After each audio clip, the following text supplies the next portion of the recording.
يا أيها الذين آمنوا اجتنبوا كثيرا من الظن إن بعض الظن إثم ولا تجسسوا ولا يغتب بعضكم بعضا أيحب أحدكم أن يأكل لحم أخيه ميتا فكرهتموه واتقوا الله إن الله تواب رحيم.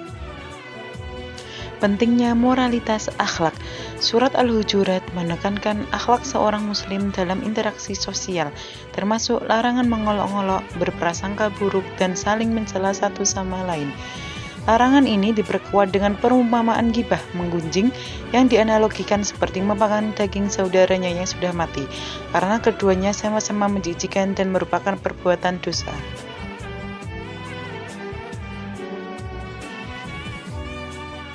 Penjelasan tafsir secara ringkas. Yang pertama, jauhi prasangka buruk. Allah SWT mengingatkan agar tidak banyak berprasangka karena sebagiannya adalah dosa. Berburuk sangka dapat menjerumuskan seseorang ke dalam dosa dan kezaliman, terutama jika ditujukan kepada orang yang baik. Yang kedua yaitu jangan mencari-cari kesalahan, tajasus.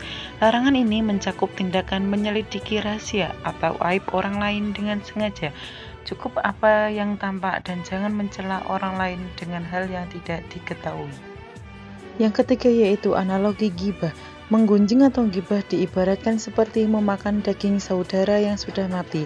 Perumpamaan ini bertujuan menunjukkan bahwa perbuatan gibah sangat menjijikan, tidak pantas dilakukan dan sangat merusak. Yang keempat yaitu menjaga keharmonisan. Dengan menghindari prasangka dan gibah, masyarakat dapat hidup lebih tenang, tenteram, dan produktif, karena anggota masyarakat tidak lagi saling mencurigai. Yang terakhir yaitu pentingnya takwa dan taubat.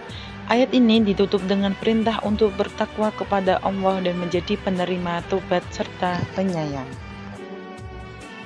Tafsir Al-Misbah Surat Al-Ahzab ayat 21. لقد كان لكم في رسول الله أسوة حسنة لمن كان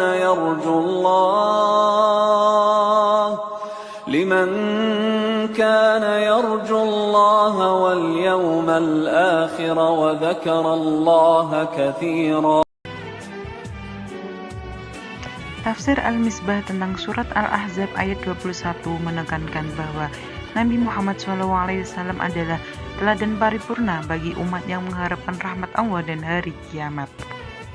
Teladan ini mencakup seluruh aspek kehidupan, baik ucapan, perbuatan maupun akhlak, dan menuntut umat untuk mencontoh beliau, kecuali pada hal-hal khusus yang hanya berlaku untuk kenabian.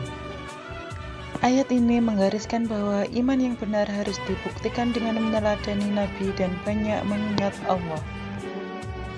Penjelasan tafsir Al-Misbah. Yang pertama, suri teladan yang sempurna. Ayat ini adalah kaidah dasar dalam Islam yang menetapkan Nabi Muhammad SAW sebagai teladan yang sempurna, yang bisa dicontoh dalam segala keadaan, baik dalam urusan agama maupun duniawi. Yang selanjutnya yaitu syarat meneladani Nabi. Teladan ini berlaku bagi mereka yang mengharapkan keridhaan Allah dan kebahagiaan hari akhir. Oleh karena itu, iman harus disertai pengharapan, dan untuk memelihara iman serta pengharapan itu, umat dianjurkan untuk banyak berzikir kepada Allah. Yang selanjutnya yaitu membedakan kekhususan Nabi. Penting untuk membedakan antara keteladanan yang bersifat umum dan kekhususan Nabi yang tidak bisa diikuti umatnya. Contohnya, umat tidak perlu meniru kewajiban sholat malam Nabi atau bolehnya menikahi lebih dari 4 istri. Dan setelah itu ada juga kesempurnaan agama. Keteladanan Nabi tidak hanya terbatas pada ibadah ritual, sholat, puasa, zakat, tetapi juga mencakup akhlak, pergaulan, kepemimpinan, dan interaksi sosial. Segala ucapan dan perbuatannya adalah contoh bagi yang beriman. Dan yang terakhir yaitu meneladani segala aspek. Dengan meneladani Rasulullah, umat Islam menjalankan ajaran agama yang paripurna, tidak hanya dalam spiritual, tetapi juga dalam aspek kehidupan lainnya. Hikmah yang dapat kita petik dari Quran Surat Al-Hujurat ayat 12.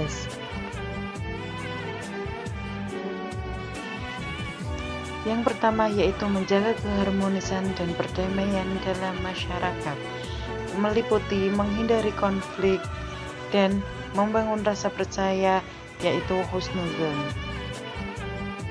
Dan yang kedua yaitu membangun pribadi yang berakhlak mulia, meliputi tazkiyatun nafs, penyucian jiwa, mencegah dosa, dan menutup aib orang lain.